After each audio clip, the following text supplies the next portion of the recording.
ক্ষুব্ধ প্রতিক্রিয়া ব্যক্ত সবাই করতে পারে। যেহেতু ছাত্রদলের একজন আ নেতৃত্বের জায়গায় যিনি ছিলেন, যিনি একজন সক্রিয় কর্মী ছিলেন, তিনি এরকম হত্যাকাণ্ডের শিকার হয়েছেন।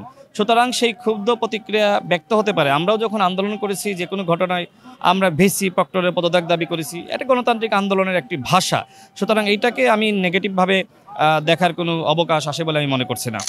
সাম্য অত্যন্ত অমায়িক এবং ভদ্র শিক্ষার্থী ছিলেন। আমাদের সাথেও সেই ২০১৯ সাল থেকে তার উঠা বসা, একসাথে গণতান্ত্রিক ক্যাম্পাস বিনির্মাণে গেস্ট রুম, গণরুমের বিরুদ্ধে আমরা আন্দোলন করেছি। পরবর্তীতে তিনি ছাত্রদলের রাজনীতি করতেন। গণতান্ত্রিক আন্দোলনে সবসময় ছিলেন। বিশেষ করে এই যে জুলাইয়ের যে গণ অভ্যুত্থান, সেই গণ অভ্যুত্থানের একজন সম্মুখ যোদ্ধা আমাদের ছোট ভাই, স্নেহের ছোট ভাই সাম্য। তিনি গতকাল নির্মম হত্যাকাণ্ডের শিকার হয়েছেন। আমরা বিশ্ববিদ্যালয় প্রশাসনকে এবং একই সাথে আইনশৃঙ্খলা বাহিনীকে বলবো, আপনারা দ্রুত সময়ের মধ্যে যারা এই ঘটনার সাথে সম্পৃক্ত তাদেরকে গ্রেপ্তার করেন। বিশেষ করে সোহরাওয়ার্দী উদ্যান, এই যে একটি অনিরাপদ জায়গা, যেখানে আসলে মাদক বিক্রি হয়, যেখানে অপরাধীদের আখড়া।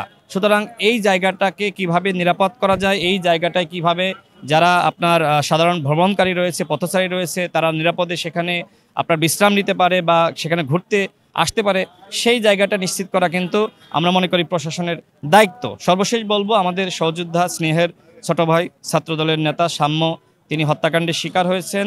এই ঘটনা কোনোভাবে আসলে প্রশাসন দায় এড়াতে পারে না, কারণ প্রশাসন একটি নিরাপদ ক্যাম্পাস, তাদেরকে বিনির্মাণ করা দায়িত্ব। একই সাথে আমি শুধুমাত্র বিশ্ববিদ্যালয় প্রশাসনের কথা বলছি না, আমাদের যে আইনশৃঙ্খলা বাহিনী রয়েছে, বিশেষ করে পাশেই শাহবাগ থানা পুলিশ আসলে কি করে, যেখানে এইখানে সন্ধ্যা লাগলে আসলে মাদক বিক্রি শুরু হয়।